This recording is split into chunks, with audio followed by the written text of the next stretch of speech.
Hello বন্ধুরা, দেখো পুজো করতে নেই বলে গাছেতে সমস্ত ফুল রয়েছে, তা নাহলে কিন্তু ফুল পাওয়া যায় না। আমরা নিজেরা পুজো করার জন্য ফুল পাই না, যে যেমন করে পারে তুলে নিয়ে চলে যায়। বুঝতে পারছো?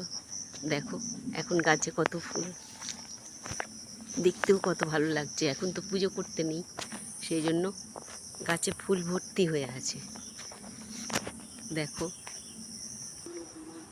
দেখো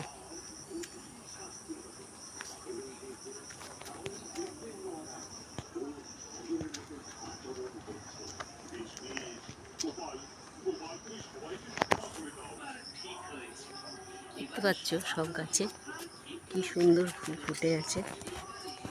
দেখো